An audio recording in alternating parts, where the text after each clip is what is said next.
Thank you, Dave. Call this meeting of the school committee for the city of Lewiston, Maine to order for Monday, January 10th, 2022 at 5:37 p.m.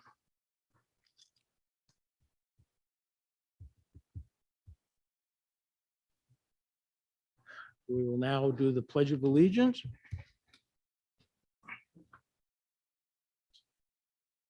Pledge allegiance to the flag of the United States of America and to the republic for which it stands, one nation, under God, indivisible, with liberty and justice for all.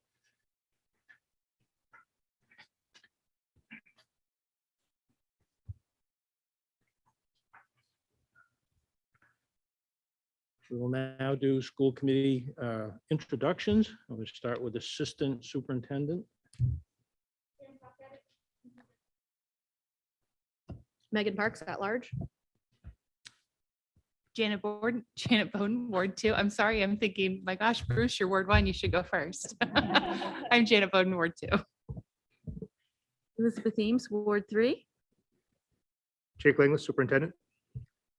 Bruce Damon, Ward 1. Tanya Whitlow, Ward 4. Ashley Medina, Ward 5. Megan Hurd, Ward 6. And Linda Scott, City Council Representative. And Ward 7, Paul Beauparlant has indicated he will be late. He had a prior commitment, but he will be here.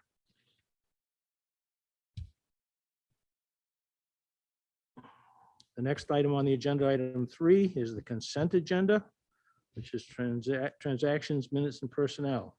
Are there any items that a member of the committee would like to remove from the consent agenda? Seeing none, the consent agenda is adopted. Item 4, is public input. Members of the public may address the school committee for up to 3 minutes on non-agenda items now and on agenda items later. Comments that pertain to staff, personal matters, or a student issue should be directed to the superintendent or the appropriate staff member of Lewiston Public Schools. Public comment shall be directed to the school committee, be brief, not repetitive, and related to the matter at hand. Before starting, please state your name, your address, and an affiliation with Lewiston Public Schools. Is there anyone within here in attendance who would like to speak? You'll recognize Jay Rich.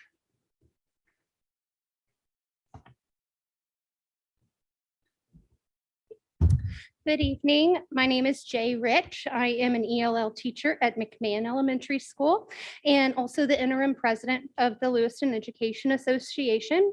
I wanted to take a few minutes to recognize and thank both our new members and returning members. I'm thankful that we have people in our city who know the importance of public education for all students in Lewiston. You have a tough job ahead, and I respect all of you for committing to LPS. I would also like to extend an invitation to each of you for you to come visit my classroom at McMahon in the future. I know many of you have or have had students at LPS and may have been in the schools, but coming into the schools with the lens of a school committee member may offer you some insight that you haven't seen before. I think it's vital that members are in our school to see what's happening on a daily basis. Our students, they're special, they're brilliant. Our teachers, they are committed and top of the line, and our building admins work their tails off to ensure that we have a safe climate for students and staff. And I'll be honest, like most schools around the country during this time, morale is a little low. Many teachers are burnt out, contemplating leaving the district or even the profession, and many have already done this. This hurts our students. It strains the staff that we still have. But I want to work together to support our teachers so they can provide the high quality education that our students deserve. Because that's why we're all here, right? I'm sure that we can all agree we want the best possible educational experiences for all of our students. But remember, some of that starts with our highly qualified educators. I'm excited to work together with all of you to continue the great work that's been done at LPS. but please do not hesitate to reach out if I can help in any way. And look out for an email from me with an invitation to come visit me at school. Thank you. Thank you. Are there others in attendance who would like to speak?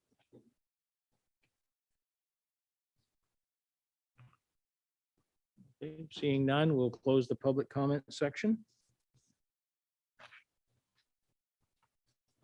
Agenda item number 5 is to recognize Lewiston Public School staff. And this will be presented by Superintendent Langlis. Good evening, everyone, and welcome. A while back, we started a bit of a tradition with recognizing staff as frequently as we can. It's hard sometimes in a district as good as ours, I believe, to recognize just a few people. But if we sprinkle it in, we will. And I'd like to ask Principal Nile to come to the podium to please share some recognitions that she shared with me, and she was available tonight to come read these recognitions. Again, people from McMahon who are showing up for work every day, making a difference and impacting our kids in a positive way. Awesome. So I'm Charlotte Nile. I am the principal at McMahon. And I brought a few of my rock stars here with me. I'm going to start with Amy Burley. Amy Burley is a kindergarten teacher. Amy is very positive and patient. She has navigated many challenges this year with grace and flexibility. I appreciate her willingness to problem solve, try new strategies, and begin each day as a fresh start. Amy takes this approach in her classroom as well as in staff meetings. In staff meetings, she is always contributing to conversations and offering ideas to support fellow staff members. McMahon is very lucky to have such a kind, patient, and flexible teacher. So thank you, Amy.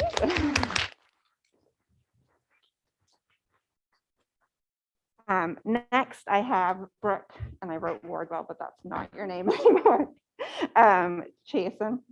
Okay. Still getting used to new names. Brooke is a 5th grade teacher, and she has done a great job implementing our new math curriculum. She has opened her classroom to many staff members and coaches in the district for them to come in and observe the curriculum in action. Brooke has put a lot of hard work into intentionally planning and delivering high quality and rigorous instruction to her students. Also, this year, we had a 5th grade teacher resign early on and another 5th grade teacher go out on maternity leave. So that was a lot for that 5th grade team to handle, but Brooke stepped up to help her team through this rocky transition. And she took on students and into her classroom. She provided lesson plans for substitutes, contacted students' families who weren't in her classroom. So she really did a great job stepping up and helping out her team. So Brooke is a true team player, and we are so lucky to have her at McMahon. So. Next, I have Sammy Mcclellan. She is our RTI academic coordinator. This is the new position here at McMahon that we've created to help ensure that our students get proper interventions. And so she's taken on this new role. We're navigating what it looks like, and especially in this year of lots of transition. So she's done a very good job with that. So she's ensuring that all of our students are receiving proper academic interventions and supporting teachers and interventionists with this process. Samantha has taken on this new role with drive and dedication. She has initiated collaboration with other RTI staff members in the district so she can ensure that McMahon's RTI process is top-notch. In addition, Samantha checks in each day to see how she can help with coverage, whether it be in a classroom or covering a duty. There's not a day that doesn't go by that Samantha isn't taking on extra duties and extra roles, and we would be lost without her and her support. She's a true leader. She also is running our food pantry, so she does a lot for us. And so many of McMahon students and staff have benefited from Samantha's support, and so we thank her as well. And that's my last one isn't here, so that's all I have for tonight. To be continued.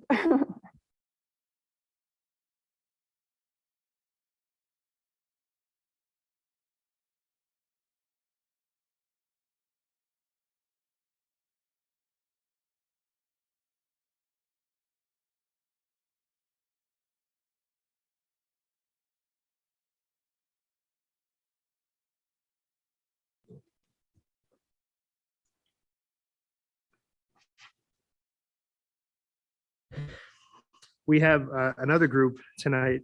And I would actually ask if Joel Morse, Jamie Cowett, and Katie Krantz would please come to the podium. This is a bit unique, and I think that when we do staff recognitions, we want to recognize folks, but this is an award and a recognition that's come from outside of our district in recognition of the hard work and the good things that these three folks are doing for students in the store next door. This is an effort that has grown over the last couple of years with support of the committee. We want to continue to do that. The work that they do is really to provide resources for those students who are continuing to access school. In a perfect world, we would grow this model so they could reach further and help kids access school on more levels. But the difference that these folks make in students' lives may not be measurable, but I can tell you that it's happening. They were recognized by the America Foundation, the Spirit of America Foundation Education Tribute winner. And it's really about community service. So after being nominated by Rachel Palling from the state of Maine, DOE, she was chosen, these folks were chosen with strong education credentials. The Spirit of America Foundation is in Augusta. It's a nonprofit charity encouraging volunteerism. It's Spirit of America Foundation Education Tribute for commendable community service. And we're presenting this to you tonight by way of certificate, but also wanted to have you here in public so that people could recognize the faces that you might see in the tent cities, helping students access school, gathering resources, disseminating resources, making events happen in kids' lives, from a prom dress to a pair of sneakers, toothpaste to a toothbrush, you name it. These folks are really trying to help kids access the world like a lot of kids get to that couldn't otherwise have that opportunity. So we thank you very much, and we have certificates for your recognition.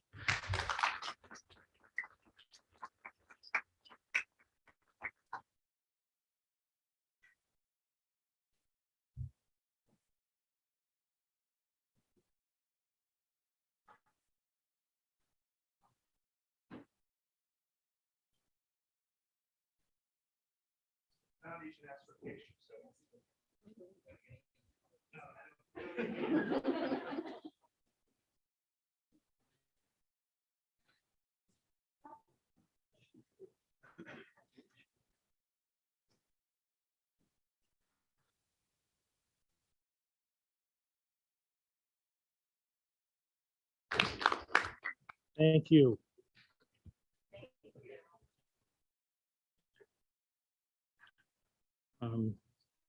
Agenda item 6 is to discuss the OSHA Emergency Temporary Standard and its local impacts.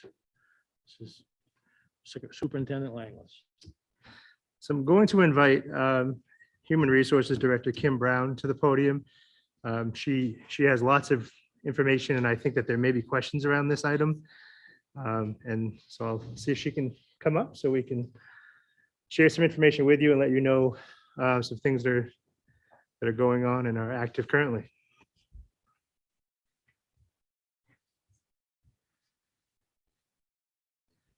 So I shared in the amended packet this afternoon, if you have access to that, just a document, but I'll talk through the points of that document. The long and short of it is OSHA created an emergency temporary standard that we've communicated about prior. And what happened with that was there was a stay order that was put in place at the circuit court level. That stay order was lifted, and that happened probably just before the holidays. And there was lots of conversation about, well, is this still in court? Is this not still in court? And so the latest, greatest as of 5:51 p.m. on Monday, January 10th, is that there is no stay order. And today is actually the first day that it is to be enacted. Now, I won't mislead anyone, is the term I'll use. There's lots of legal conversations that are still very actively happening around this, up to and including the Supreme Court. However, until there is a ruling, this sits as active.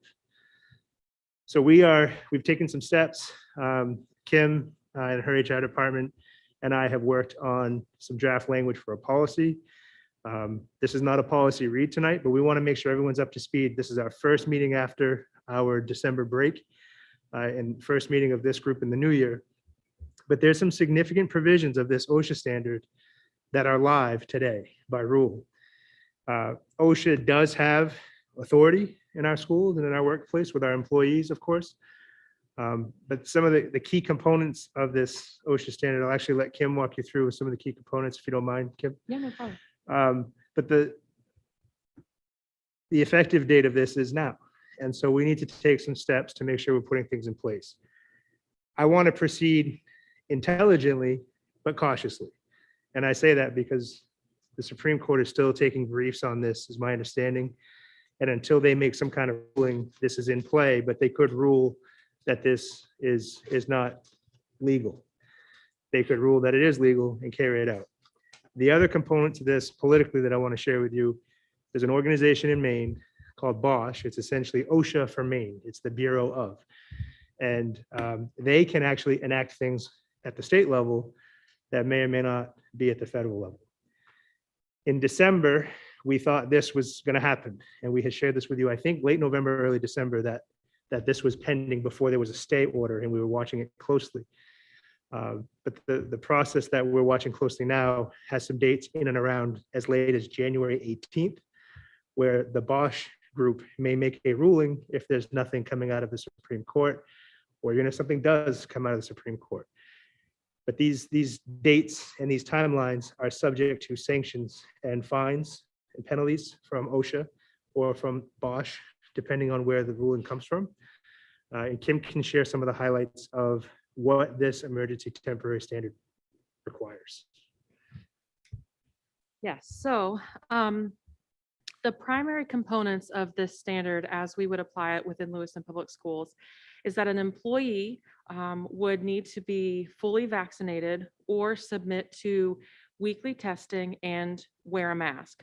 Since we have a masking policy that covers everyone, so that's a fairly easy component that we can be in compliance with without any changes. However, we need to verify and have documentation for each employee who is fully vaccinated. That is considered protected health information, so that in our current plan would be collected and maintained by the Human Resources Department.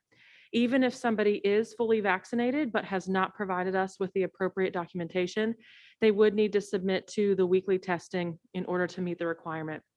Pooled testing that we offer in all of our schools, as well as the central office, does count as the weekly test.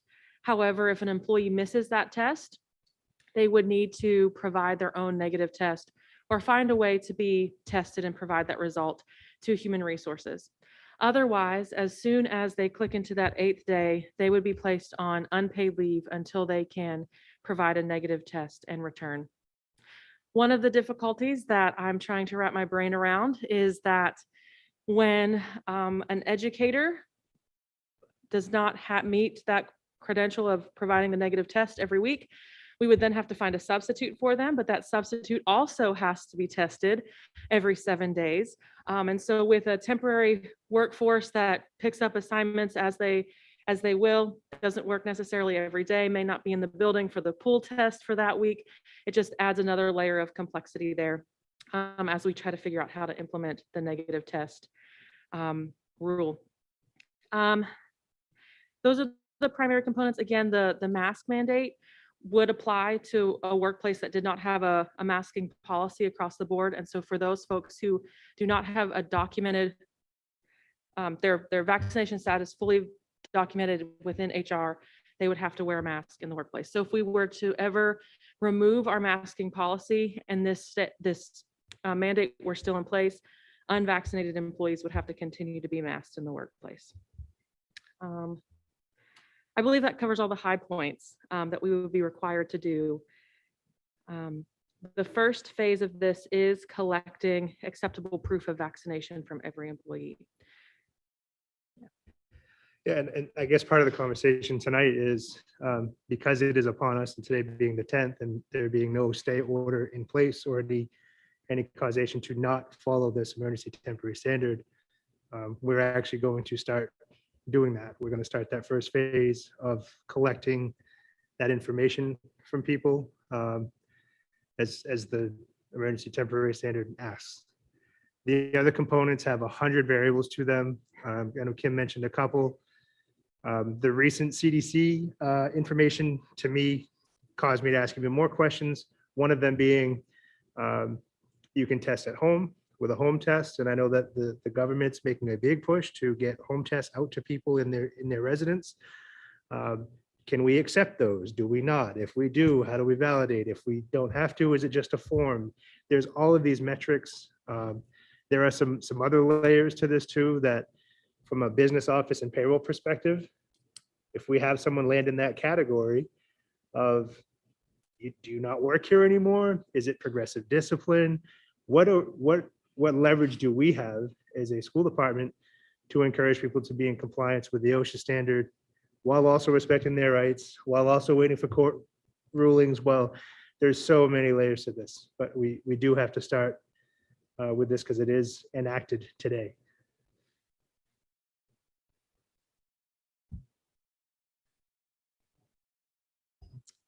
By definition, is fully vaccinated 2 shots, the booster shot? What is 2 considered fully doses vaccinated? of the Pfizer and Moderna, 1 dose of Johnson & Johnson, and there is no booster requirement for anything at this point in time.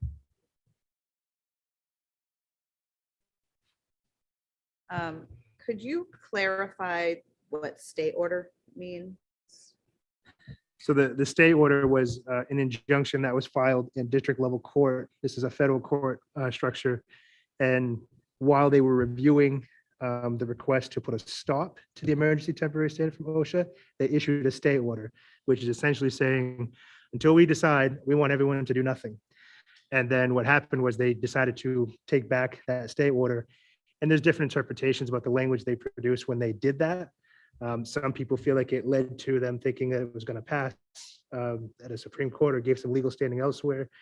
And there was some that went the other way. So certainly a contentious thing, and it applies to any company or public entity that has 100 or more employees. And as we operate around 1,500 employees, we far exceed that. Ms. Bowden. Okay, so I have a couple questions. First, with regard to our teachers and staff who are not vaccinated and choose not to be vaccinated, we are providing the testing for them weekly, correct? So the intent was we were going to use our pool testing as that metric. Okay. We wanted to make sure that that was viable because then we could provide it as something we already provide. There is language in the standard, though, that we do not have to provide, that employees are responsible for it, not the employer. So I think of scenarios like February break. We won't be pool testing because we're not in session. Actually, next week, we may not pool test because Monday's a holiday, Tuesday's a workshop, and Concentric is like, where do you want us? And so we'll have these anomalies pop up where we're not pool testing. We also may get to a point that as a school system, we decide to not pool test anymore, but this may still be in place for employees. So we're trying to proceed cautiously. Okay, so my next question was around pool testing, actually.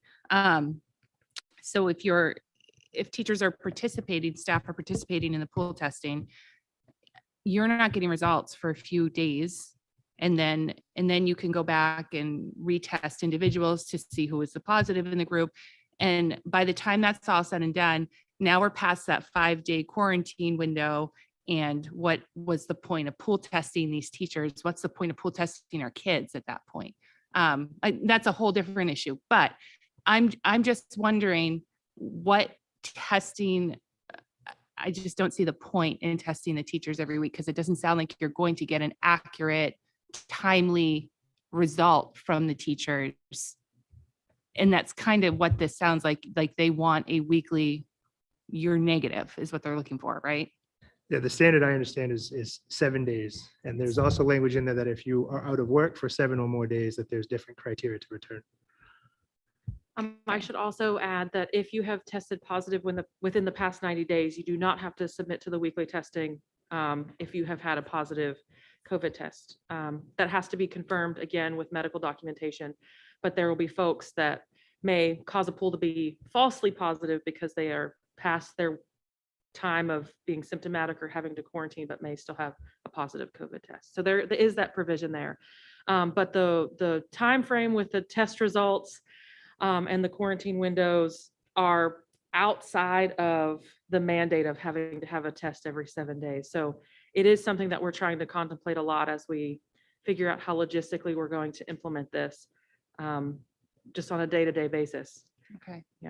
I'll say out loud, when this first got introduced, we sat in a room and we just stared at each other for a moment and said, how are we supposed to do this? How are we going to pull this off? Who's going to provide the oversight? And I'll be frank with you, as a school district as large as ours in the state of Maine, we're going to get watched.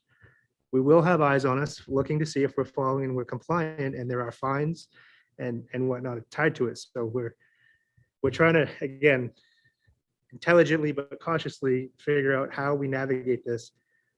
I don't know that we even have the capacity from a staff perspective to even monitor this, never mind ensure, if we get audited from an OSHA perspective, that this was done with efficacy and thoroughly. It's going to be a real challenge if it remains. I'm sorry, I've got a couple more questions.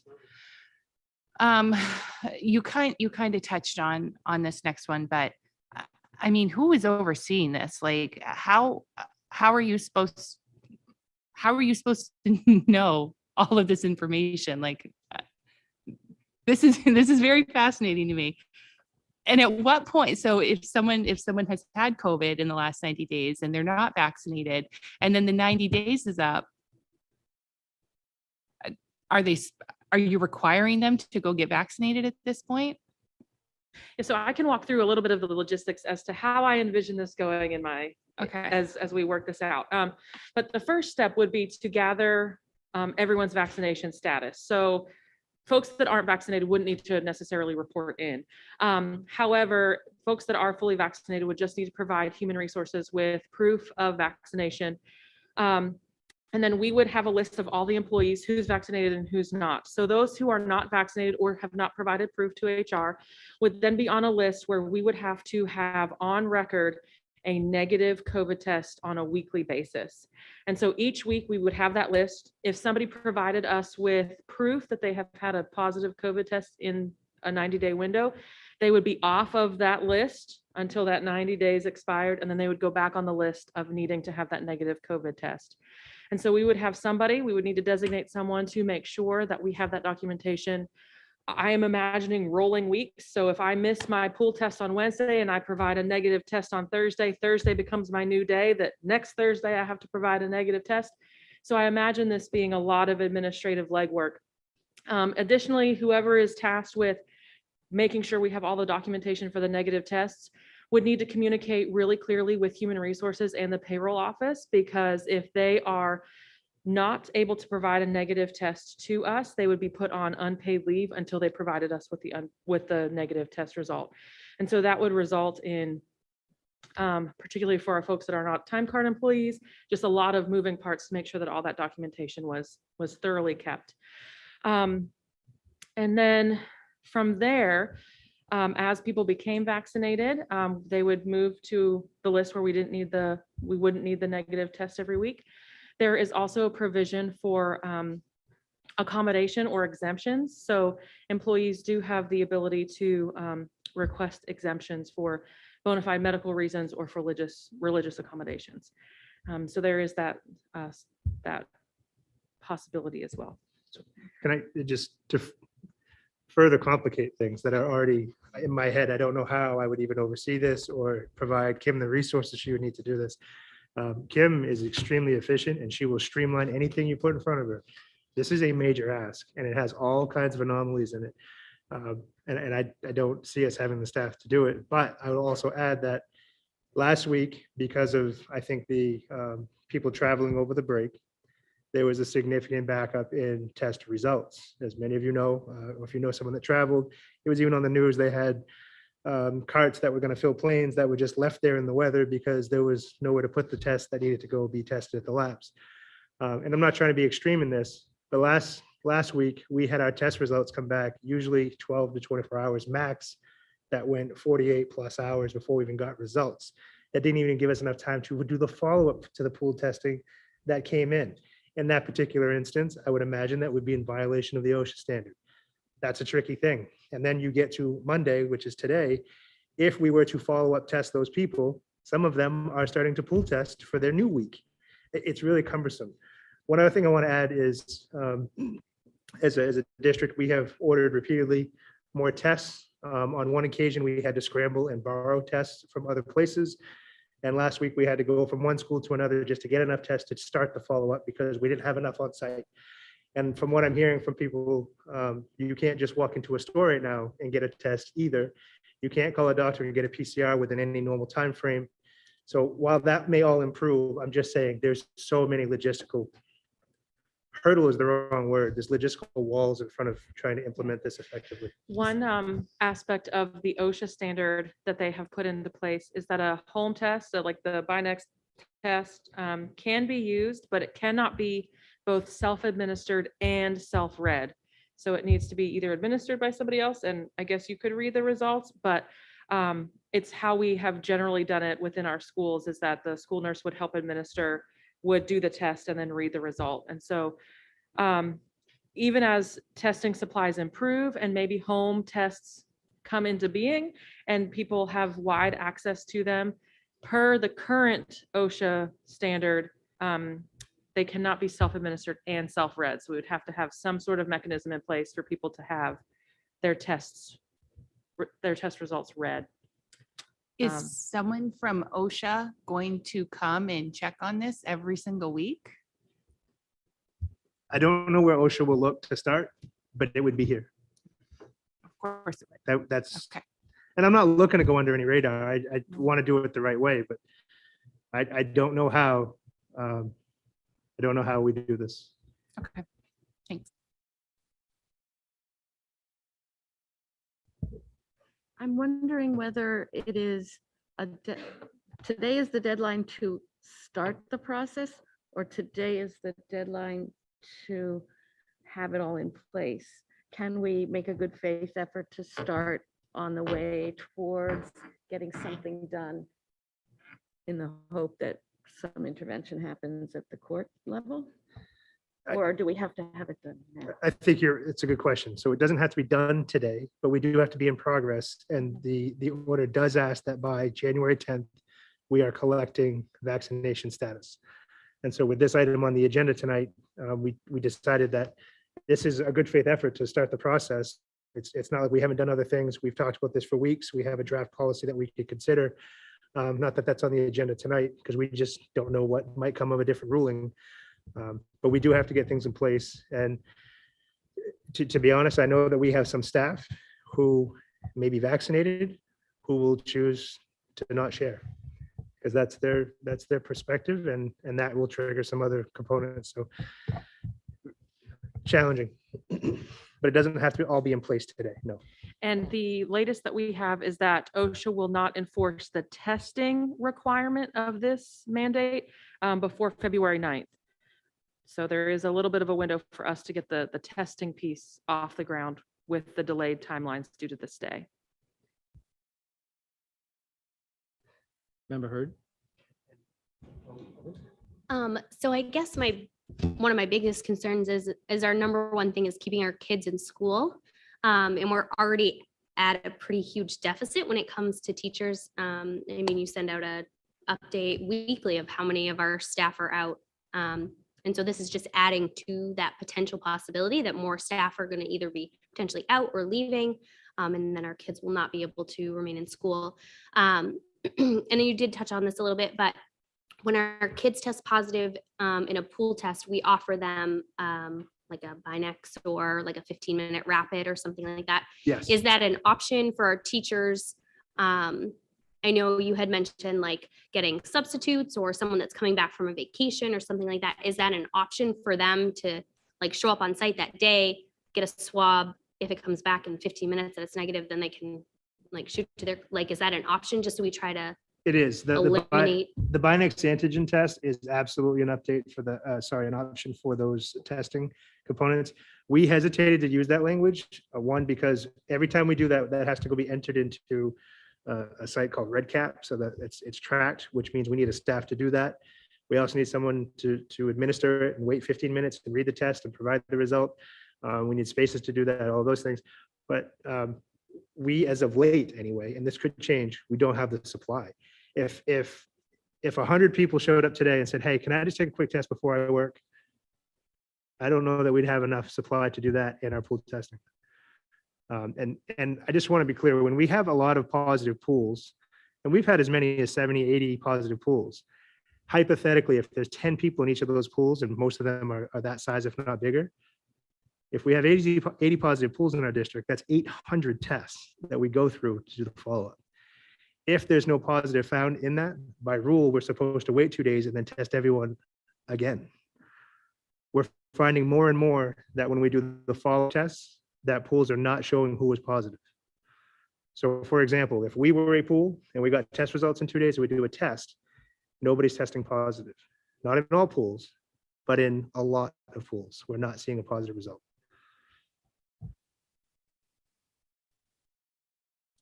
Member Scott? Thank you. I'm trying to wrap my head around this because, and I'm sorry, I did miss your name at the beginning. My name is Kim Brown. Kim Brown. So does Kim have a job that she does on a regular basis? First would be my first question. I'll say this in public session without any reservation, that Kim is amazing at what she does. She's an absolute invaluable member of our team. But so we're taking a valuable member of our team off of her job to do this work, and that's just her. We're going to need others as well to help staff and do this. I'll say this also, that I actually wouldn't want Kim to consume her skill set with this. I actually don't want to consume anyone's skill set with this task, but it will have to be consumed by somebody or multiple people. But yes, to answer your question, yes. Okay, and if I might, Mr. Chair, I have a couple more, because again, I'm still trying to wrap my head around this. So you have till February 9th to comply with the, what was it again? The testing. the So testing. there were two components. Phase one was collecting everybody's Right. vaccination status. Then phase two would be to comply with the weekly testing mandate of those who do not have a documented fully vaccinated status. Did they give you a date for compliance with the vaccination cards? Today, Today. January 10th.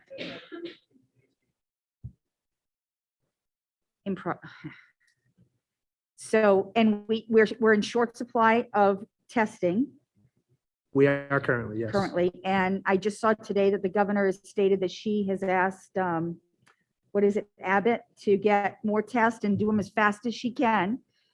And we know we're the second largest district in the state.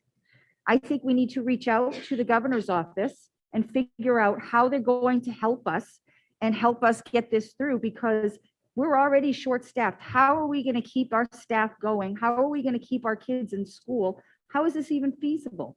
And I understand where they're going with it, but they have no idea the kind of pressure that they're putting on a district, the amount of money you're going to have to spend, the amount of staff that is going to have to be used to get this going and work. I'm sorry, but I think our legislative delegates and our governor and even our congressional and Senate people should be spoken to and helping us with this. They should be aware of what's happening, because this is unreasonable for you to have to take care of this with everything else that you do. I'm sorry. Thank you, Mr. Chair. I do want to say that the Department of Education, who's worked with us on the pool testing, they have gone to bat for us. They have gone to find tests for us. They've been willing to bring them to us. They have done a lot of good things. But I know that the supply, if they don't have them, they can't do that. And I know that the supply is at least as of this time, harder and harder to get your hands on.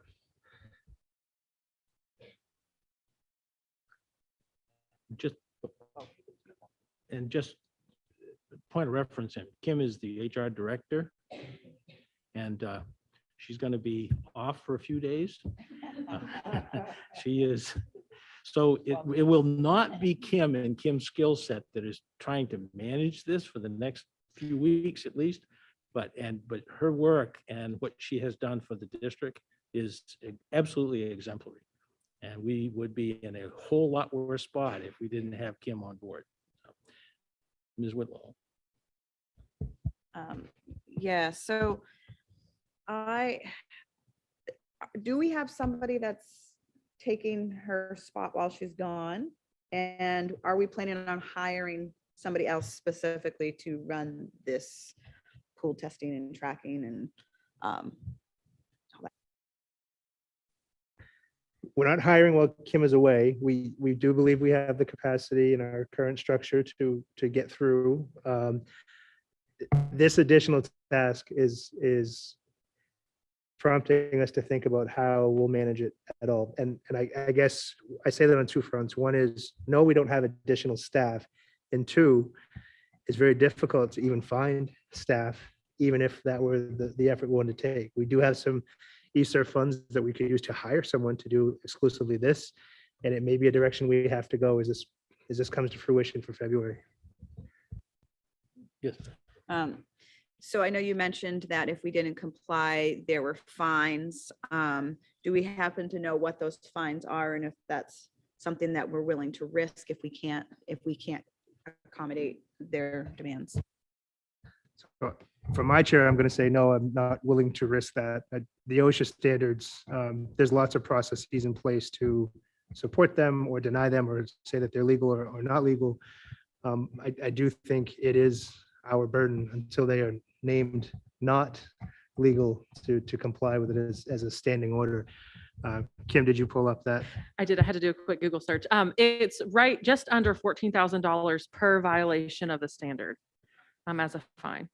Well, it's up to $13,653 for each violation of the standard. Yeah, anyone who's ever been involved in any type of OSHA violation, that's not surprising. They start out, they mean it, and they do attempt to enforce it. So Yeah, and it's my understanding that it wouldn't be just, oh, we're not in compliance, so it's $14,000. It would be, we have 18 employees that did not report a negative test this week, so it's that fine times 8, however many employees are not. Right. Have not been documented. Ms. Parks. I was just reading through this online, and I think it's important to note that it's saying that the OSHA standard is saying that they will not issue citations or fines for non-compliance as long as the employer is exercising reasonable good faith efforts to come into compliance. So I think that doing what we're doing, obviously there does need to be additional supports because I don't think our current staff can do it all, but I think that what we are doing, from my perspective, would fall into reasonable good faith efforts to come into compliance. So it sounds like, I don't want to push it. I don't want to risk getting these huge fines and violations, but it does sound like I think we are putting in the good faith effort. So I hope that eases some level of concern around it. Yeah, I would want, excuse me, I would wonder if, if we're going to talk to the governor's office, I mean, the governor has the ability to call out the National Guard. If we needed additional staffing and support for the testing, it would seem to me, I mean, they've been working over at the mall for months. I don't see any reason why we couldn't get the National Guard to lend a hand. That's why they exist. Ms. Whitlow. I did, and then I forgot what I was gonna ask. So if I think of it, I'll come back, but it probably wasn't that important. Ms. Ames, you had something? Or no, I'll say, anyone? I was just saying that was my question. What Megan Parks just read was the foundation of my earlier question. So Jake, do we need some sort of motion here or some sort of approval to allow the administrative office, the HR department to move forward with collecting the data? Yes, it is. Yeah. Sorry. So the question was, do we need a vote on this? And I don't think we do right now. We comply with OSHA standards daily. This one just had a stay order, now doesn't. And I don't know if further litigation will change things. But we're gonna start doing that. One other layer to this that we should probably talk about is we as a system are not set up to collect and hold medical information. So there are very specific privacy laws, there are very specific structures around this, and a vaccination status, last I knew, by definition, was considered private medical information or health information. And so it's PHI, right, Dave? So we're going to make sure we do everything we can on our end. But that was one of my first questions, was whether it's the state or federal, because OSHA is a federal organization. What is their plan to store this information?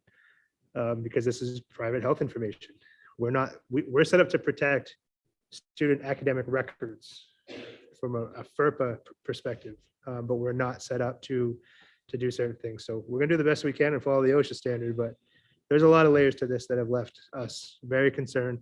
And speaking from my chair over the last 18 months or so, or 2 years, I believe that this district has done everything any responsible person would do, from masking during the school day, to pool testing, to mitigation strategies, to following through, to calling off school, to going remote.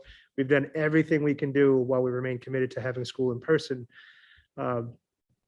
This is an add-on, and I don't know that it will be as helpful as people hope. And I'm really worried that Megan's point will become a realization that we'll have staff say, this invades or crosses over into my personal choice and my personal world. I don't want you to have my private health information. I don't want to tell you if I'm vaccinated or not. And if this is how it's going to work, I'll go find a place that has less than 100 employees and I'll go work there. And I'm fearful of that for our school system. Is heard. And I don't know how this all works, but is there an option, like if we get to that point where we don't have enough staff to keep our kids in school, is there a way to like appeal this or go to them and say, hey, listen, because you've put this burden on us, we can't have in session? Like, I don't know. Is that an option? I've never seen an OSHA standard that can be appealed from like this perspective, but I think that's the reason that there's lots of litigation currently and that this is being heard and people are providing briefs to the Supreme Court. I think that is that process, but that until that process comes to some kind of fruition, we're trying to figure out what's next.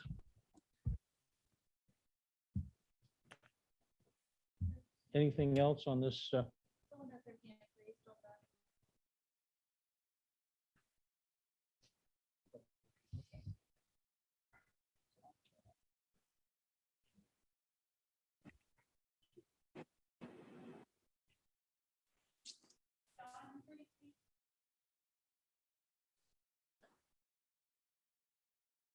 Hello, can you hear me? The mic's moving. John, if you could start over, we couldn't hear that first part. Hi there. I'm sorry. I'm having trouble hearing you. My name is John Kaczynski. I'm with the Maine Education Association, and I have been in communicate. We're having some audio difficulties. Understood.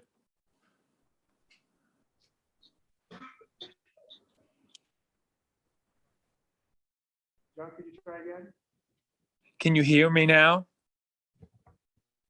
John, could you try again? Yes, this is John Kaczynski from the Maine Education Association. Can you hear me now?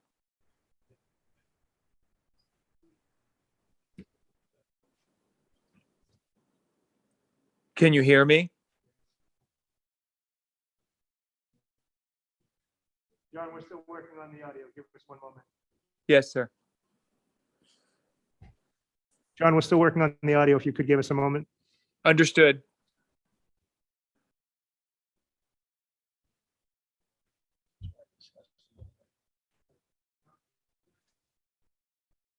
John, go ahead. Hi there. Can you hear me now? Yes, we can hear you now. Oh, Go ahead, wonderful. John. Thank you. Thank you so much. My name is John Kaczynski. I'm with the Maine Education Association. First of all, thanks for all you do. Thanks for all you do for the kids of Lewiston. And I know these are troubling times and difficult times. I have been communicating with some teachers there in Lewiston. I just want to flag, I think there's some misunderstandings that I was hoping to correct. The OSHA emergency rule or emergency standard currently does not apply in any form to schools and school districts. The public sector is governed by the Bureau of Occupational Safety and Health, which is a state agency. So the OSHA rule only applies to private sector employers of 100 or more. The state is currently considering adopting a rule that is similar to the OSHA standard. I would encourage folks to look on the Maine Department of Labor, Bureau of Occupational Safety and Health. That's often called BOSH. BOSH will be meeting on January 18th to consider adopting a rule similar to that as the federal rule. And that's because Maine is what's called an OSHA state, which means that we have our own OSHA system here to govern all public sector employers, including public schools. John? Yes? Yes. We did discuss that Bosch would be meeting and delivering something on the 18th of January. I did just hear wanted to make sure that. Okay. I did hear that. I did hear that. But the fines that are being discussed and the deadline of today, I just want to underscore, only applies to private sector employers. Once Bosch adopts a rule, an emergency rule, what they adopt will apply to all public sector employers. And that we expect will take place on January 18th, unless the Supreme Court decides beforehand to discontinue this rule. So I just wanted to flag, there are no fines currently, and we're not governed, public schools in the state of Maine are not governed by OSHA. The actions of Bosch will determine what public schools need to do to keep students and kids safe during this time. I hope that's helpful, and thank you for your time. Thank you.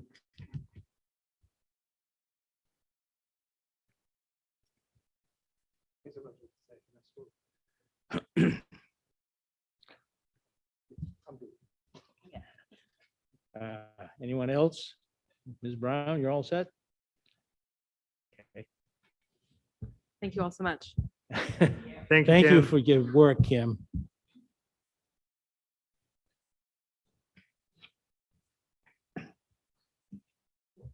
Yeah, boy. Okay. We will move on to agenda item number 7, to discuss an application of the application to the Department of Education for a school day waiver. So this conversation began a while ago with members of the committee and the LEA, and really just trying to keep a pulse of teachers and staff and the work that they're doing, and just feeling the grind and the fatigue of the pandemic. So we administratively started looking at what are some ways that we can reduce the pressure that people are feeling without saying, okay, kids, just stay home. And I'll say up front that I have very, very strong feelings about remote education. I think it may work for very few students. I think it does not work for most, if not almost all. The idea that we could see a spike in things and then go remote as a solution, to me, feels like a bad one.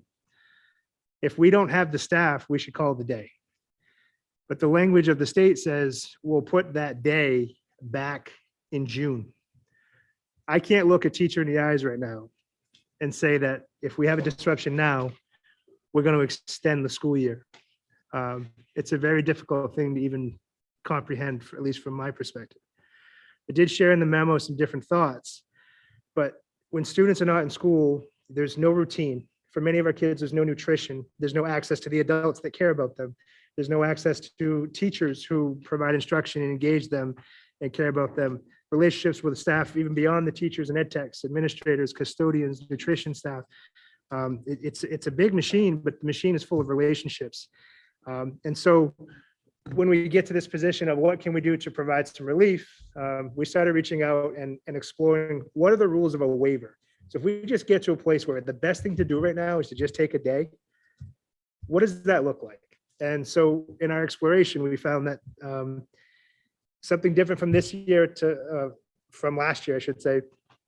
Last year, there was a waiver on the number of days students had to attend. That was because of the emergency order by the governor. And so we did our very best to be in school, but in the, I'll call it mayhem of the pandemic, people weren't checking a box on today was a day. Today was a day. And I think that was appropriate. As we've explored it this year, that language doesn't exist anymore because the governor's emergency order or state of emergency has been lifted, which ties the hands of the Department of Education for what they can just say. And I get that, that's fair. The process is to apply for a waiver. And so waivers in the past, historically, have been, geez, our particular city got hit with a lot of snow. And short of canceling April break or going on Saturdays, we're going to apply for a waiver to do less than the required 175 days of school. And I think going into the school year, a lot of people are real optimistic that we're turning the corner, we're finding our way out, and this will become easier and easier to navigate. I think all the evidence around us has proven that it has not become easier for schools to navigate. But the challenge we have now is we still have times where we need a relief of that pressure, or we have something pop up for us where there's no school. And the thing I keep hearing from teachers is June. The idea that we'd put this in June. Right now on our calendar, we go well into, and potentially we'll go beyond the third week of June. It's really late in the year. Our buildings are hot.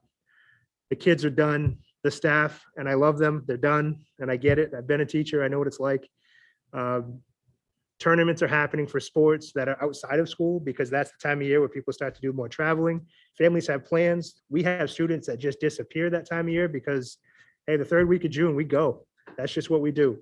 Not we necessarily, but some families. When I start to put all those things together and look at the waiver process, it requires approval of the school committee to apply for a waiver.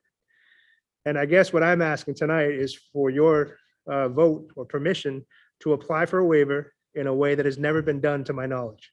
We'd be asking the state of Maine to grant us a waiver for days that we just don't have control over, but so we can make the right decision without looking at our staff and saying, you're going to work till July. In a classroom with students when it's who knows what degrees, while kids are saying, where's my summer? I think if there were ever a time to preserve those days for our staff and our kids, now is it. For those reasons, I'm looking to get your permission by vote to apply to the state for a waiver that would preserve summer and a break for people who need one badly. Ms. Bowden? I just want to say thank you for putting this forward. I fully support this. And I think it's really important as a parent who knows as soon as June hits, kids are checked out. They really are. So tacking on days in June, really, we're just babysitting kids at that point if we're adding days on. No learning is being done. So I fully support this, and I appreciate that you're taking this step. And I don't know, do I need to make a motion? Not yet. Okay. Is heard. I also thank you for doing that. As a parent of a 6-year-old, he's probably checked out by April or May. So I do appreciate that. Something, and again, I don't know the policy or procedure on this, but where we just had our, when we came back from Christmas break, we had that Monday off to observe the New Year holiday. Is there a way, as we get ready for the next school year, to look at those days and potentially tack them on at the end of the school year to allocate for maybe extra snow days or something like that to cover that? I just don't know. I don't know if that is an option. Yeah, it is. We have, ironically, we don't make our own calendar. We do, but we don't. So we belong to a region. So a calendar has to exist with us, Lisbon, Oak Hill, Leavitt, Auburn, Poland. Did I say Auburn? Okay, so there's 6 of us. There's 5 others than us. And that calendar has to exist with no more than 5 what they call dissimilar days. And that's because of our technical center. And so if we go beyond 5 dissimilar days, the state gets grumpy with us, and what happens is kids don't get access to the programming that they have a right to access. And so if we have more than 5 dissimilar days, there's language that exists that can shave stipends, not stipends, excuse me, subsidy. Stipends the wrong term, apologize. It could shave subsidy off of school districts. I have heard that this has actually happened further north where there was a lot of dissimilar days. But I also know that the state's willing to hear certain conversations. Like this year when we added the Jewish holidays, they were willing to receive those as holidays and not count those as dissimilar days, even though they were in fact dissimilar days. So I think there's some leeway for those kinds of things. what we've been doing in our calendar, just on a piece of paper, is we put snowflakes over days at the end of the year, assuming that we'll have so many snow days just because we're in Maine. And so teachers start to look at that as the needle where it could push itself out. I don't think now is the time, but I would love to entertain language in the future at the state level where we put a stop date on the school year, 175 days or not. And if districts are calling frivolous snow days, which I don't know any superintendent that would, then they could have that conversation with the DOE as an individual department. But so to answer your question, yes, and some other thoughts around that calendar piece.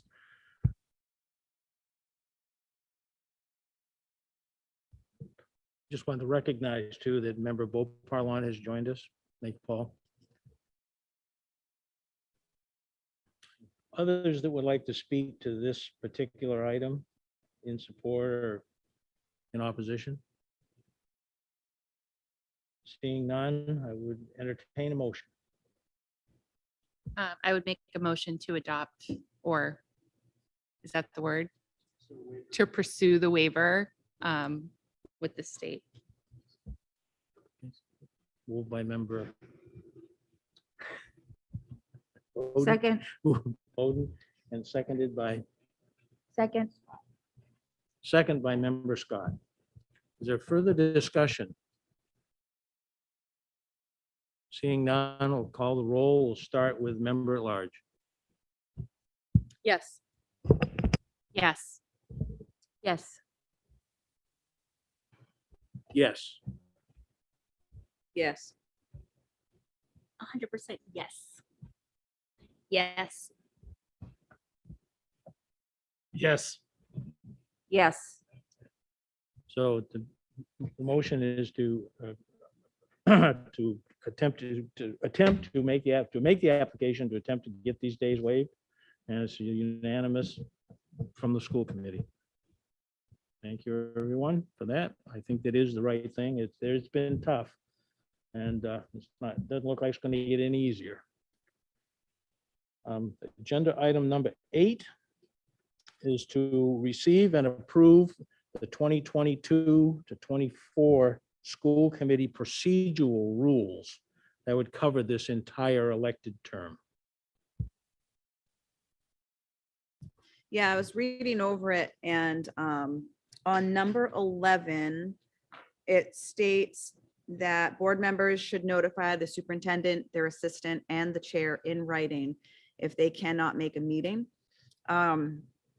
If we could just like change that possibly to just say clear notification. I don't think it's necessary that we have it in writing as long as it's been communicated. I don't want to see somebody get in trouble because they're not emailing or, snail mail or whatever. This name, yeah. Mr. Bopalow. Yes, I appreciate that because I had an unavoidable commitment that I had to be late to this meeting for. And I did see the chairperson on it and thought that would let them know that I'll be coming. And I appreciate that. Thank you. I would think if we were going to modify that it would be clear notification to either the superintendent or the chair prior to the meeting. Right. I think because, things happen, people get sick, people have health issues that crop up, but I think as long as we knew ahead of time we would not delay the start of the meeting thinking someone was going to show up. So as long as it was prior to one of us, I think I'm okay with that if everybody else is. So that'd be the modification to procedural rules. Are there other modifications members would like to make to the procedural rules? Ms. Ames. Just a grammar thing or type of thing. Number 1 doesn't have a ending. It just says during the months of July and August when only one regular monthly meeting and one personal meeting happen or are scheduled or something. There's a missing word. I don't know what it is, but Would be scheduled or held.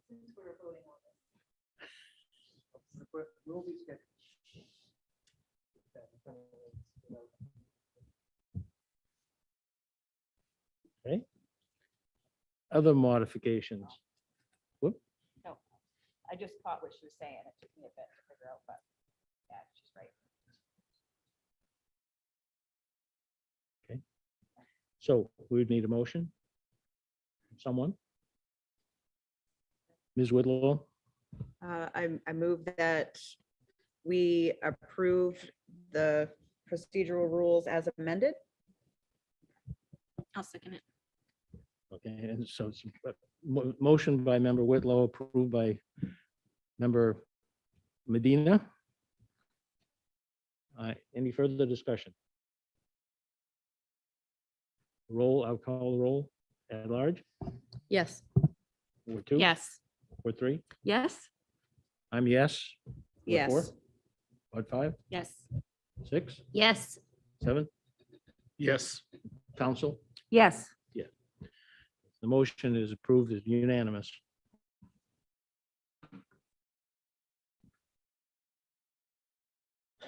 Agenda item number 9 is to receive and approve the business office restructuring. So I included in the packet one memo, but I know that some of these flew out later than usual, so I'm going to share some of the details. I put two things in one memo. I'm going to start with a summary and then give you some more detail. Dating back when I actually first came on, we started getting into the budget planning for last school year. The finance committee was meeting and we found a number of anomalies. We found some workflow issues. We found some inconsistencies that we would not want to have. And so we worked diligently to correct those. In the process, we've had some other transitions and we've found some efficiencies in different areas just because of the skill sets of the people that we have in front of us. And we've had far fewer payroll issues. We've had more accurate reporting on what's actually being spent. Our coding is getting cleaned up so that it's coming from the right places in the budget so we can really have a very clean look with transparency. But all of those processes have led us to have people in positions that land in, and I'm going to blend two big issues for those of you who were here last year, personnel policies, which is something that we have started to look at. Our personnel policies is essentially the, say, pseudo contract for people who are not part of a collective bargaining agreement. There are pay scales, there's language in there about their employment and things of that nature. The committee last year was very clear, and I've had my own reservations for some time, that by way of a process has become a challenge because of a few things. One is it puts someone in a spot, and then if their responsibilities change, there's really no real process to adjust that. And so we've actually hired in areas less people with different skill sets that at the end of the day may save the district money, but we don't have the ability to reclassify that and do it without a lot of process. And so part of what we're looking to do is to appropriately compensate those folks for doing the work of what was more people with less staff. And so we want to continue to make these corrections and do this work. So when this initially came to me, and I want to thank the Executive Director of Operations, Bill Grant, who's worked closely with Adam Hansen, our new controller, to sort out a number of these items, as well as Kim in HR. We're really getting efficient with our workflow. And the problem, again, is that personnel policy. And while we seek to change it, I don't want to hold up and not compensate people correctly who are doing jobs that are different than what are listed in that document. Another layer of issue that I have with the document itself, just for full disclosure, is there was no real evaluation process. And so we've built one and now we're starting to implement it. But the language of the procedural rules was that if you're evaluated, you get your step and your percentage increase as it's approved. Well, from a cyclical perspective from the budget, these were getting approved in late April, May, when we already had our budget numbers done. And then we were creating these percentage increases. And we called it out last year and said, look, we got to change the schedule in this process. This is not the budgeting process that we want to have for transparency. And so we'd like to eliminate it. It's going to take time to fully vet out how to get away from that personnel policy that I keep referring to. But until we do so, I would like to have the committee's discretion to do that work within the policy. I'll keep you up to date. There's no surprises with me. But I want to know that I can do those things that will help us be more efficient, be more transparent in our budget. But to date, we don't have that. I also see this evolving over the next 6 months so that we have something different in place that is very clear to see. When this happens annually in the past, there was instances in which people were getting both a step and a percentage increase, and it was not negotiated. Now, I understand this is not a collective bargaining agreement, but we also had some staff that would not have been evaluated as distinguished or as effective in some cases, but because they were part of this document, they just got the next thing. And I think that when people come to work, they want the feedback, they want the evaluation, they want to get better, but that process was missing, so we're putting it back in place. But to that end, if you're not effective and you need a lot of growth, you shouldn't be eligible for something that people get because it's a blanket approval. And so we want to clean that up. So in my memo, but also as I'm saying this to you here, what I'd like is as we work to clean up that document, is to have the discretion to make these shifts because of the workflow changes and the responsibilities that people have, because it's shifted. We've added things to people's plates because they have the skill set to do so. I think they should be compensated fairly. But also I'm going to work to be efficient with tax dollars every day. So. Go ahead, Tanya. Have you guys started rewriting job descriptions? Is that going to be part of all of this? Exactly. So part of our evaluation process, the first meeting is what is your job description? So we're pulling what we have from HR and we're reviewing it with people so they know what it is that is expected of them so that we can do an informed evaluation. But also we have some job descriptions that, Karen, what was one that we saw that was updated in what, 01 or never? So we have positions that people hold and we have some job descriptions that don't exist. So the answer to that question is yes, that is, we've created this process. Kim, I don't know if you want to chime in too, but we're doing explicitly that first meeting in the evaluation process is a job description review so we can get that document up to date. Member Scott. Thank you. So you're asking us to approve you being efficient and transparent. I say we approve. Thank you. Jake, do we know how many, what the actual number of people that are actually on the personnel policy is? Or more or less? More or less, I see before I look over my shoulder, I want to say, hold on, I want to say 42, 70. 60 or 70, right? Wasn't it? 72. That's my final answer. Kim has the answer though. She can tell us.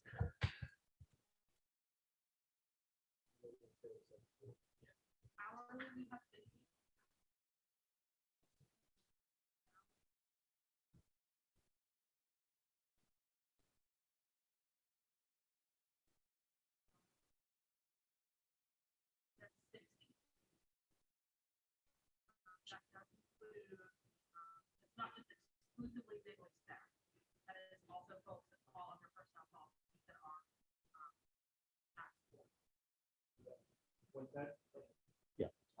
So about 110 people. 110. Some of them are hourly, some of them are salary. Yeah. Some of them who are hourly should be salary. Some of them who are salary, one could argue should be hourly. And these are the things that we want to clean up. This personnel policy thing is sort of a bucket that is outside of a contract bargaining agreement. We have 8, Kim, we have 8 contract bargaining agreements. Yeah, we have 8 contract bargaining units plus then this other bucket. That's how we get to 1,500 employees.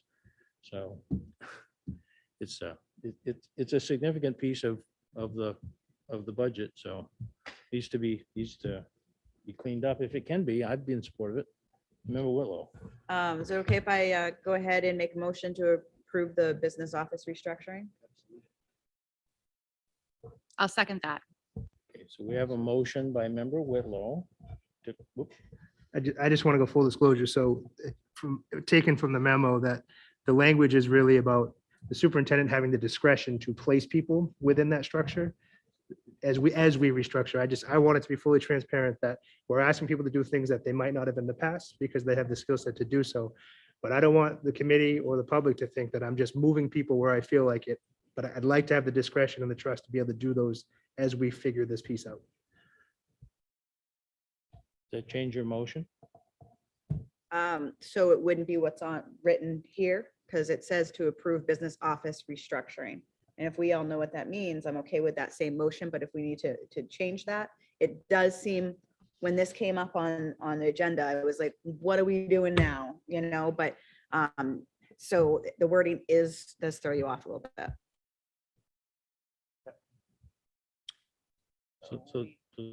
I'm fine with the language of the motion. I just want to be 100% certain that everybody here voting on it knows that it's about me placing people where, again, the team would inform that decision, that process. And last thing I want is someone thinking, what do you mean, Jake, move someone in the scale or the procedural rules? And I will actually, procedural rules, excuse me, the personnel policies. One last add is that we discussed this last spring to put that the superintendent would have the discretion to place people as he saw fit. And it didn't make the final draft, and I refused to add things even though it was discussed. So that's part of this discussion. Member Bopalo? Superintendent, do you foresee adding people or positions with this reshuffling? So this is about classification, not about new positions. I won't add new positions without bringing it to the committee. Thank you.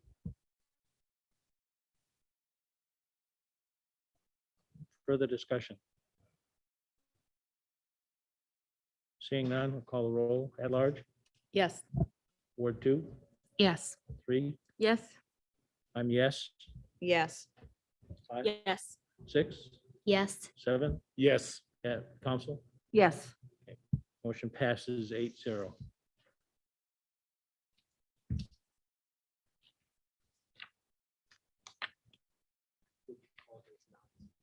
I'm sorry. Sorry, with member Bopalo presence 9-0.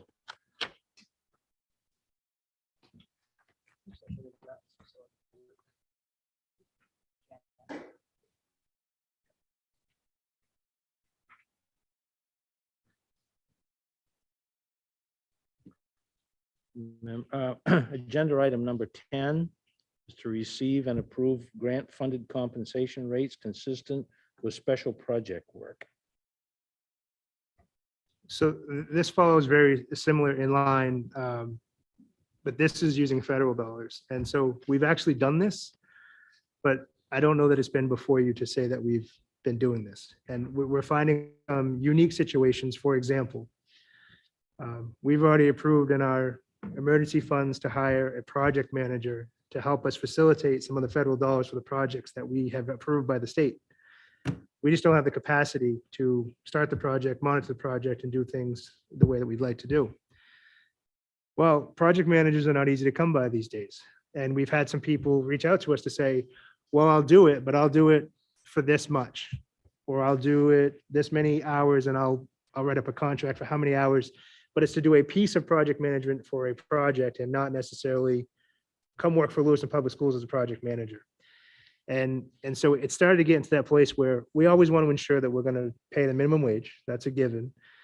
But these positions, some of them we can compare to other positions that exist. And then there's other places where, like project manager, we don't have one. We just don't.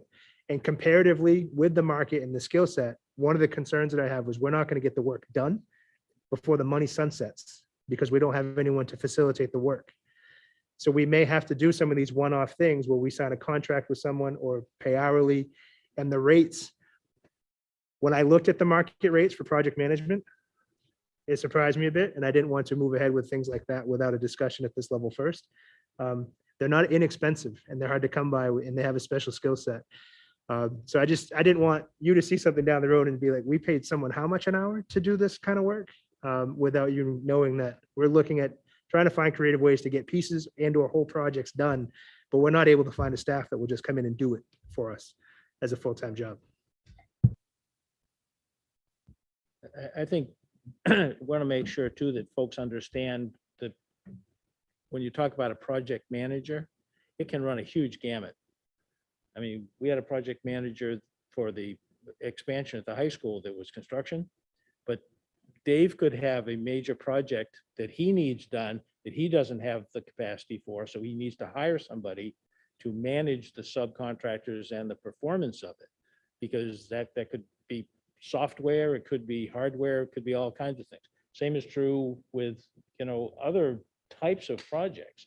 I mean, talk project management, almost every industry utilizes project managers for specific targeted results. So it would not typically be the same person across the board managing these projects. I mean, the skill sets could be all over the map.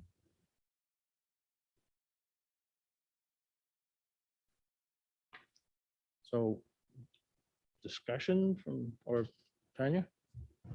Whitlow? As Jake mentioned, this is something that we've been doing all along. So, I mean, it only makes sense to continue that. So I guess I'll go ahead and make a motion to approve the grant funded compensation rates consistent with special project work. I'll second.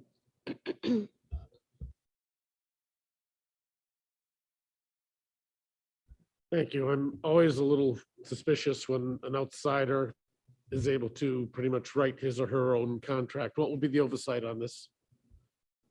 If this is approved, the oversight would be through my office so that we're looking at market rates, comparative things. I also will be looking at if there's a chance that the work is aligned to one of our contracts that exists, it would be comparative and aligned to that contract. So for example, a bad example, but if we were hiring a teacher to do something, we would look at the experience and the work of that person, just like we do in our teacher contract. And if it's teacher work, it would land in our teacher contract. So these are more about the anomalies, but the oversight would be almost a proposal or requisition process where I'm going to be asking why this much, what is the task? I need some comparisons and checking the market.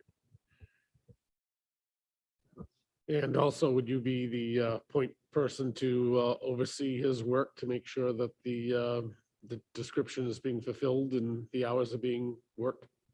So I think it'll be me or a designee, depends on the nature of the work. So from a facilities perspective, it'll probably have direct connection to Bill Grant in that sense, and or Josh Pro, our facilities director. But there would be layers of oversight, absolutely.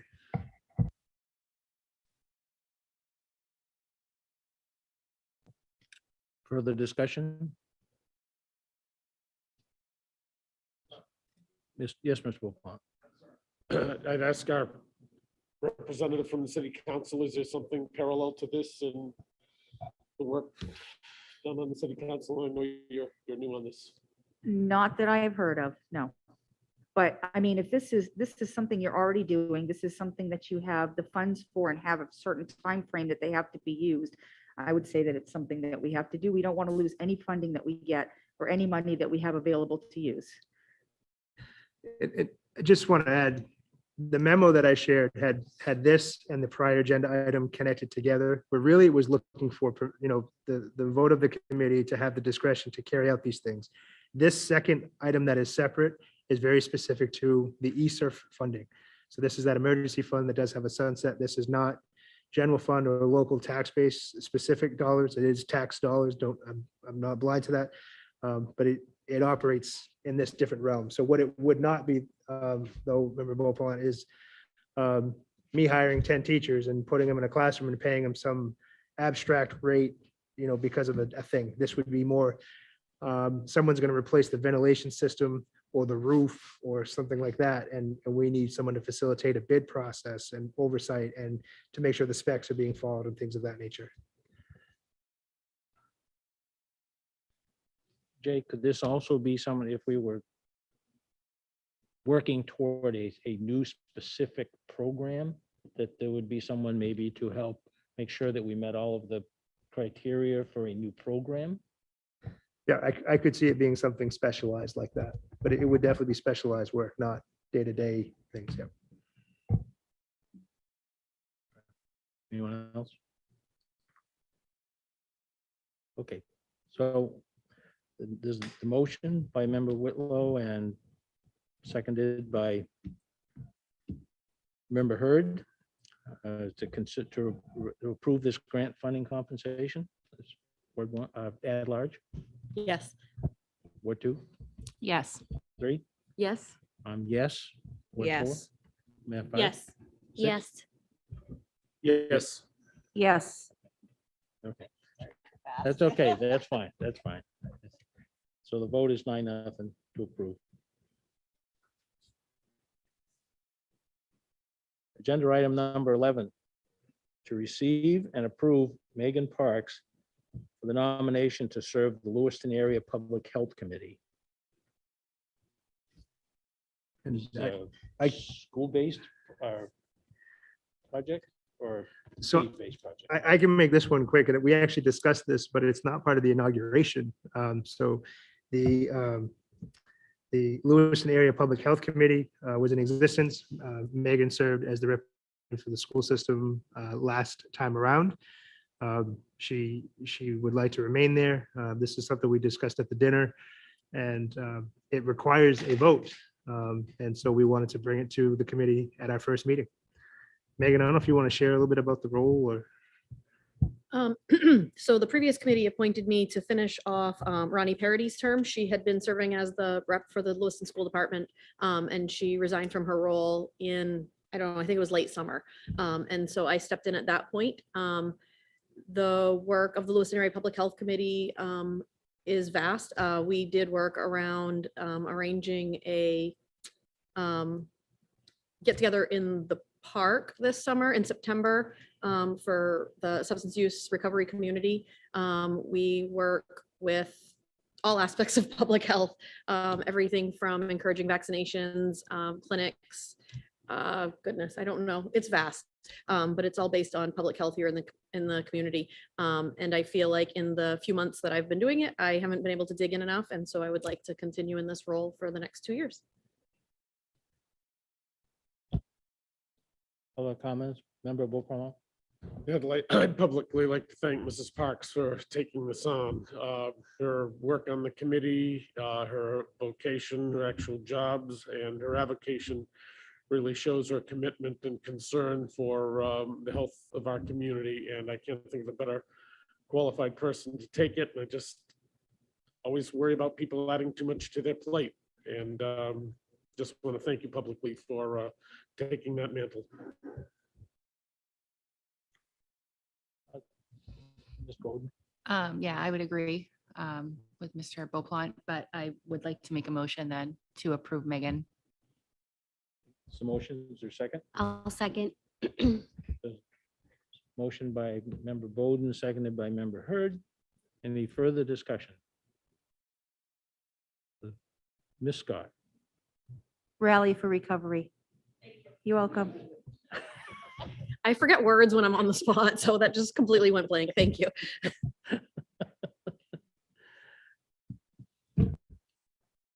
You, no, I think Megan can vote for herself. Do I vote for myself? I think so. Should I not vote against myself? Well, I vote yes. Really depends if you're gonna take it on. Yeah, go for it. Yes. Yes. Yes. Yes. Yes. Yes. Yes. Yes. That's 9-0. Unanimous. Thank you for your support. the work. Thank you for the work, Megan. It's important for the whole community.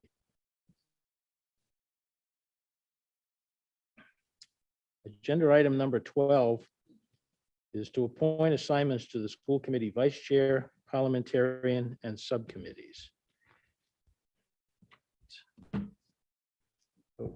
With the approvals of the procedural rules and through discussion and good work that this committee has done on the weekend in a retreat, conversations had come up, and Chair Damon, do you want me to read through the appointments and just to make sure I have them accurate? Yes, if you would, please. So we have an appointment of vice chair to be member Megan Parks. Finance committee consists of Janet Bowden and Linda Scott, with Janet being chair. Policy committee, Tanya Whitlow, Megan Parks, Linda Scott, and Elizabeth Eames, with Tanya being the chair. Facilities, Bruce Damon and Linda Scott, with Bruce being the chair. The Curriculum Committee, and I had 5 people in my notes. I just want to be real quick that 5 people makes a quorum. So we got to figure out who was actually supposed to be on there, who wasn't. So I had, for curriculum, I have Paul Beauplant as chair, Elizabeth Eames, Ashley Medina, and Megan Hurd. Was there anyone else that wanted to participate in that? I might have just mixed up my notes. And negotiations, Bruce Damon, Tanya Whitlow, and Janet Bowden, and Bruce and Tanya as co-chairs. In addition, while these aren't appointments, but just to maybe share out loud, the ad hoc committees of the superintendent, which were discussed, the poverty committee, which is continuation from the mayoral ad hoc committee, Megan Parks and Ashley Medina as co-chairs. And I didn't know what to phrase this, so I call it the grade 6, 7, and 8 concept, exploring 2, 6, 7, and 8 schools instead of 1, 7, 8 school.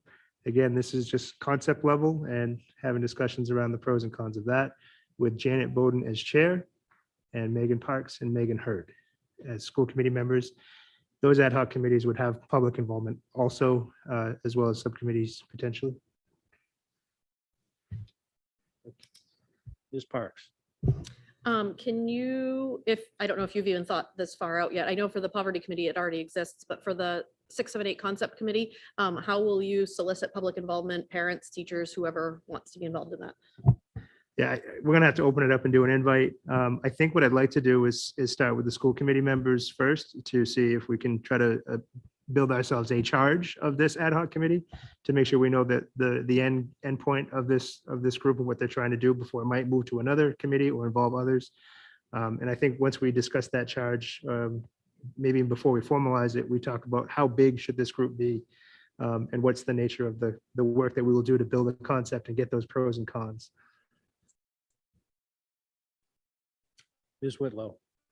So our dyslexia subcommittee, that's not an ad hoc committee necessarily. That's more of a, what is superintendent committee? I mean, I'm the only one on the school board that's on that. I don't know if anybody else has any desire to be on that, or if you guys are all good with just me kind of, and obviously assistant superintendent reporting back on that stuff, but I don't know if what it needs to be, or if it needs to be categorized as a certain type of committee. I'd be comfortable calling it an ad hoc committee if that's what we want to do. We have been having meetings. There has been a specific focus. We have invited others. Tanya, of course, has been a key stakeholder, and Karen has been facilitating those with Tanya. So I'm open to it either way. Would the committee like to formalize that as an ad hoc subcommittee? I mean, it's deliberate. There's work being done. So I'll add that to this list. And are there any other members who wish to participate in that? And Tanya, would you be willing to be the chair of that? Yes, I would. Okay. I think that's a good idea to make it more formalized. That way it doesn't just sort of evaporate if, for some reason. That way it can be revisited in the future as well to make sure it continues. Considering the gravity of the situation as far as the number of kids. That being said, I think the list that the superintendent has read is accurate, and I would ask for motion. Whoop. No, just, okay. Well, okay, yes, Megan. We overlooked on this list, naming the parliamentarian. Is there anyone on the committee who would like to be parliamentarian? Can I nominate someone? Can you nominate someone? We did discuss this, full disclosure, but I would nominate Linda Scott to be our parliamentarian if she is willing. I am. Thank you. And I have one other question that we should have discussed this weekend and I forgot. Per our procedural rules, we can also appoint a legislative liaison, and we didn't discuss that. So I don't know if we want to discuss that another time or add that in now. It just crossed my mind. Yeah, we can, if someone has an Can you idea, I ex- think we should do it. Let's roll this all together and make this one action. Just for the new members, me included, can you explain what that is, what that role is? Yeah, that means that you have to go every day to Augusta and Linda. So when I was on the school board prior to this term, I was the legislative liaison. And what I did mostly was pay very close attention to what's happening in the Department of Education on a state level. There is websites, you can go to the state of Maine's site and look at any legislative update and get that information. And I would just report back to the school committee if I felt that there was something that was important that was being discussed. Or I also reached out to our legislative delegation and made sure that I was on their email list. If they heard of something happening where there was public comment being taken on any school issue, that we were aware of it and we were aware that our members could go and speak. And that's what it would, that's basically what it is. And you have to be there every day. Sorry. 8 to 5, right? Can we nominate someone? I don't see why not. I nominate Janet Bowden. You knew that? I guess the question is, Ms. Bowden willing to take that on? Yeah, I'll take that on. That's fine. Okay, and we'll add that to the list. It makes sense that we do that. I mean, this, where they have 1,500 new rules or laws that they try to pass every 2 years. Stuff is all over the place, so. LDs, and they are, was that legislative directives or something? I don't exactly know what that amounts to, but it's extensive, and hopefully our folks, Kristen and Nate and those folks are watching out for us as well, to make sure that we have communication with them too, so that that they know we're watching. Yes, Linda. I would definitely encourage you to reach out, Janet, and if you want any emails or anything, just come see me and I'll connect you. That way they could just give you updates. I get regular updates from our legislative delegation. It's just it's like getting updates from the school department or the city and that sort of thing. And that way you're aware of what's happening. There are newsletters out there that you can get information. And then that way you just see if there's some specific hot topic. And sometimes there are, we could all decide if we wanted to. There's also been times where I've come back with information and the school committee has decided to make a resolution to make sure that our legislative delegation was speaking for what we wanted to have done. So it can be very helpful and useful. By the procedural rules that we passed earlier, these appointments would be at the discretion of the chair, and I'm going to approve as presented.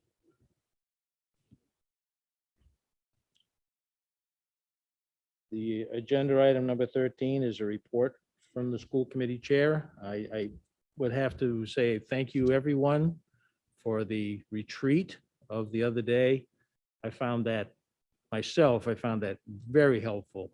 It was something that was missing 2 years ago, that I think would have helped us shape a better outcome for the previous term. I'm looking forward to working with all of you. And I think we've accomplished quite a bit tonight and stuff that really is important. We need to keep moving the district forward. And so other than that, I don't have much. And anyone else have anything much to say? I'm open to listening to it. And a report from the superintendent. Happy New Year, everyone. I've shared a number of things tonight that I think were important to me, and also I've shared updates to all of you today. We certainly have a lot of things going in Lewis Public Schools, and in the midst of a pandemic, there's a whole lot of really good things going as well. And part of the recognitions that we did tonight, we also want to start incorporating into our meetings some of the good works that are happening. So to cite some of those opportunities to share publicly really great things that are happening with our kids. So that will be coming. And I think unless there's questions, that's all for me tonight. Ms. Scott. Thank you. I just wanted to point out that today, Mayor Carl Shaleen held a press conference and he named today Get Fully Vaccinated, Get Your Booster, and Wear a Mask Awareness Day. And I'm going to repeat this, and I understand that this can be a very contentious issue with some people in our community. And I'm very much a firm believer in personal choice. But the reality is, and we had doctors from both hospitals speak today and city staff speak, we have outbreaks happening throughout our community pretty bad right now. And this Omicron variant is highly contagious. And the last thing I want to see is our schools have to shut down for any reason. Our businesses are being hurt because people do have to quarantine. And it is affecting our community. And it's also been known that this particular variant is peaking right now and is probably going to go down in a couple of weeks. So the mayor, many city councilors, many of the city staff, our hospitals have asked everybody, if you could just be aware. And if you can, please wear a mask, get your vaccination and get your booster. Thank you. Thank you, Linda. The next item would be future agenda items, to be suggested.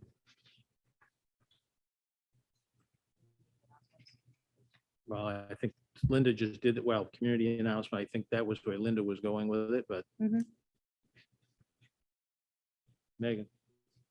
I just wanted, I don't know if everyone is aware, but we have I believe is a sophomore at Lewiston High School, Jonathan Moran, who is going through some serious medical issues. There was a benefit dinner planned for him at the Green Ladle that was expected to be next weekend, and that has been rescheduled to February due to COVID concerns. There's more information on it online under Jonathan Moran Benefit Dinner. But it's a good way to support one of our students who's going through a really rough time right now. Thank you. Anything else for the community announcements?